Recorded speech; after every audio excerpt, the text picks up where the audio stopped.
hear me out. Drake is very aesthetically pleasing to white people. And you can't put Kendrick Lamar in every crowd.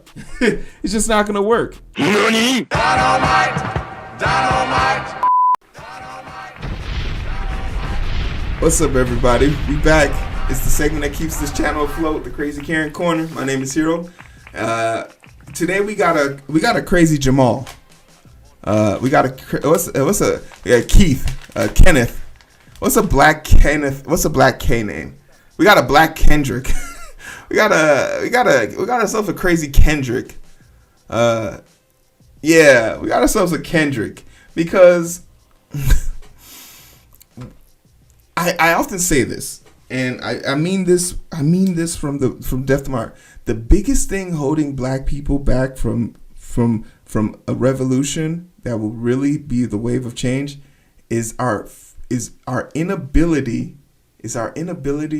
to identify the Uncle Ruckus. Contrell. Yeah, Contrell. I like that one. Contrell. If we could better identify the Uncle Ruckuses and the Candace Owens of our own community and just get them out of our way, if we could get rid of them first, our next step in this fight would be so much easier. Because once you got the Negro on the plantation to do the bidding of the master doesn't have to worry about the bidding.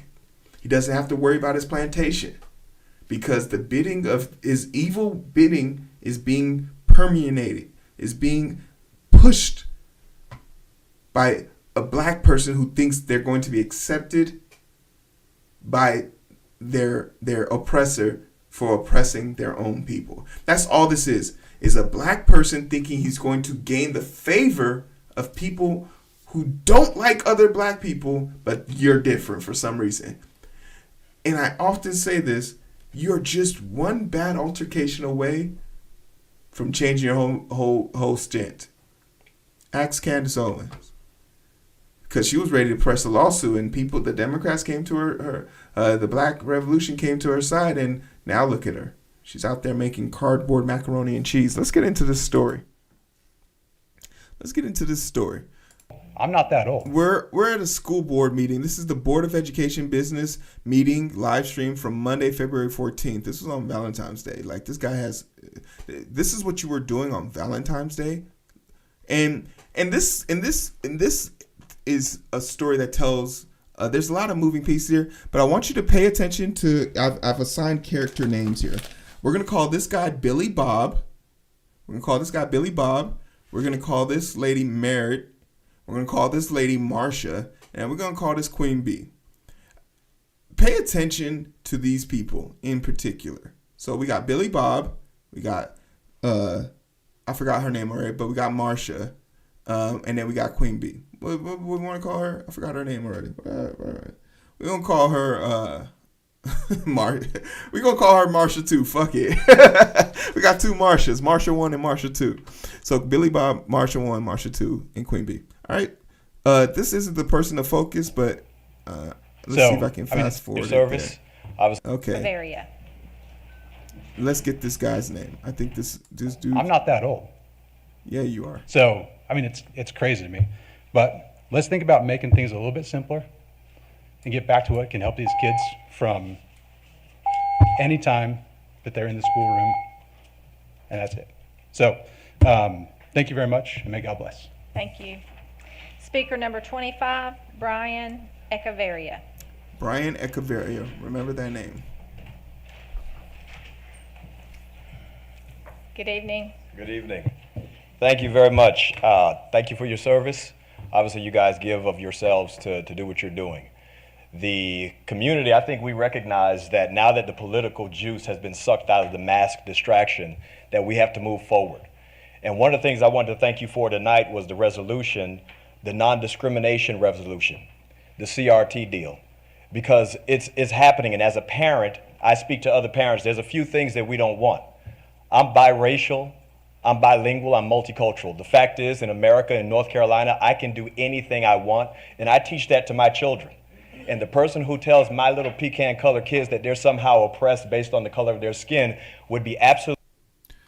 Marsha 1 is just ecstatic.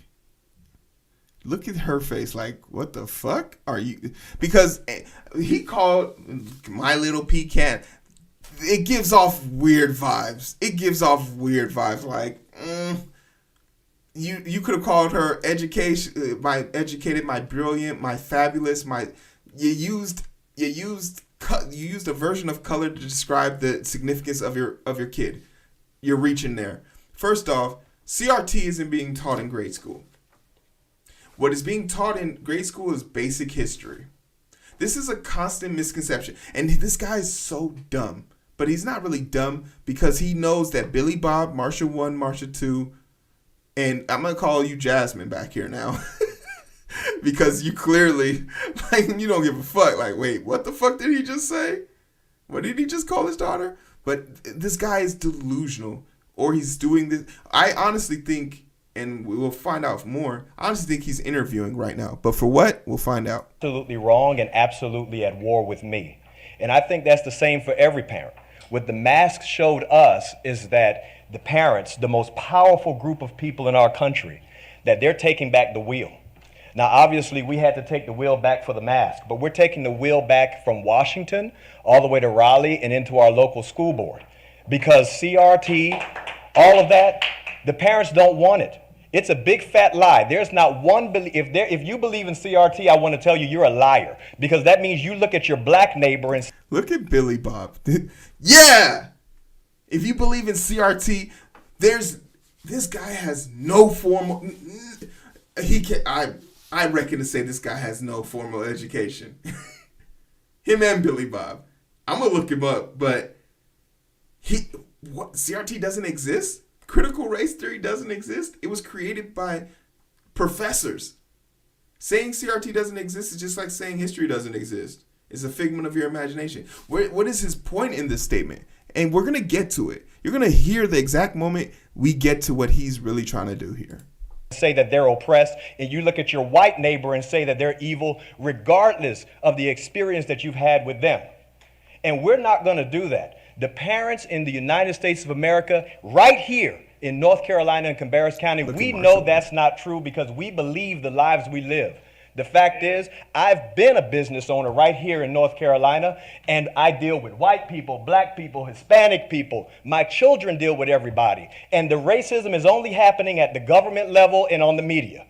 The fact is, you have racists, and there's like, you can't even find them hardly. You just hear the stories about. You can't find any racist in North Carolina. This guy, this Cantrell, just said racism doesn't exist. That you've had with them. The fact is, you have racists, and there's like, you can't even find them hardly. You just hear the stories about them.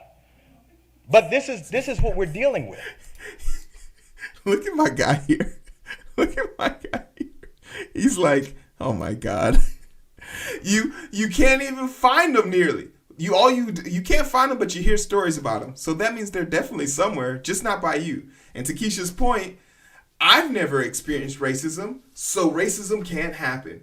You're black, my guy. You do know you're black, right? You do know you're black.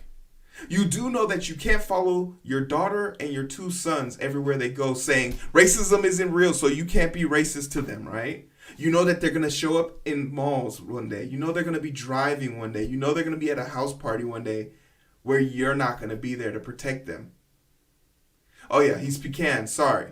You do know you're pecan, right? You do know that when they put your face into the gravel and tell you to stop resisting, and they're going to beat you like you're black.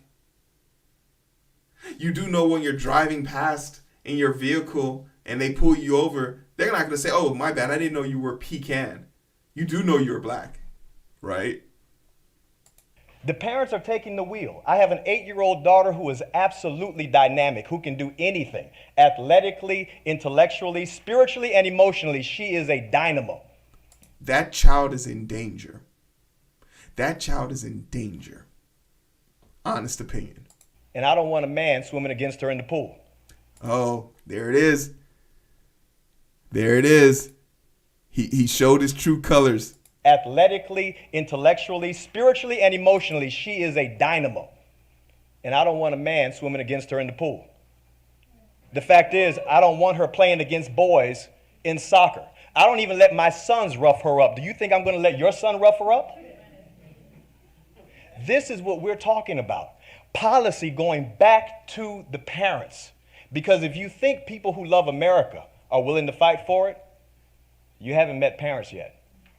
Because I'm telling you, parents will go further down any street than anyone who loves their country alone. My name is Brian Echevarria. I thank you for your service, and we're taking back the wheel.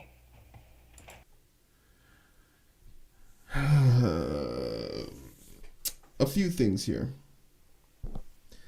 Black men like this so badly want to be loved by white men. They want to so badly be compared to white. I heard this once by a black woman say this to me, and it rattled my brain. Black men wish to be in control of black women as much as white men have controlled the idea and image of black men like this. This is Daniel Cameron's cousin. You absolutely right. And that's what he put his name on it. He put his stamp on it. He's definitely running for something, right? This couldn't have been an act, right? North Carolina dad goes critical for anti-virus CRT school board speech. Parents are taking back the wheel. North Carolina father has made remarks in viral school board meeting Monday evening where he criticized critical race theory. And notice that he literally said the 3 trigger words that mean something: school choice, critical race theory, and transgender, homophobia, whatever. This wasn't about kids. This was about him. This was about his own insecurities. Why do we always have to run into we can't go one revolutionary cycle without running into an Uncle Ruckus? And this pretty ass version of Uncle Ruckus is some of the worst because he's that Drake black, right? Hear me out. Drake is very aesthetically pleasing to white people. And you can't put Kendrick Lamar in every crowd. It's just not gonna work.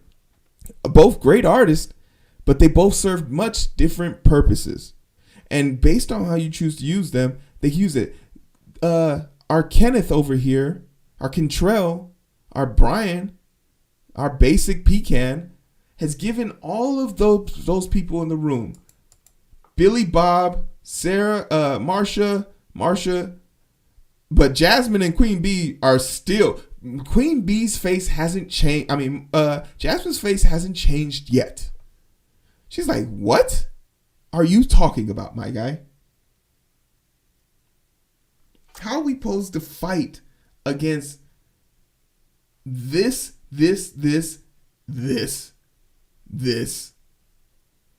and him, and that, when he's leading away? And people will come and say shit to me where you're like, black men can't lead. What? Where's the leadership in this? Who's he representing?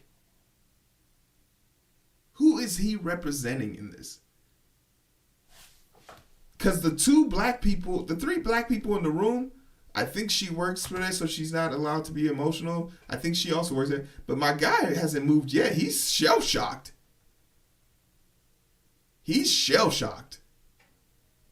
Read the room.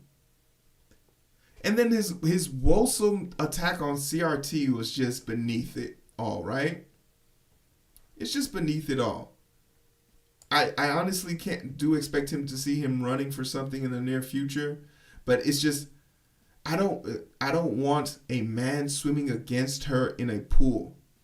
He said in the video, and I don't want boys playing against her in soccer. There are does he not know that there are unisex swim teams? Because in certain small towns and cities, they don't have enough people on one team, so they join them together. And we're talking about high school here. We're not talking about anything that's going to be the difference between your kid. If your kid becomes the world's best swimmer as a woman, she's going to still be beaten by every man in the 15th place. So it's not like there's an apples to orange here thing. Anyway, the collegiate level is being If the collegiate level has decided to make it separate, so if your kid is actually good enough to be the best, all she needs to do is do her best time, and then she can get into college and get paid for that. Everyone's worried about their kid, but they're not worried about the kid who feels this type of way as they just try and live their normal basic life as they see fit. We're so engulfed about what about the kids that we're not even really worried about the kids.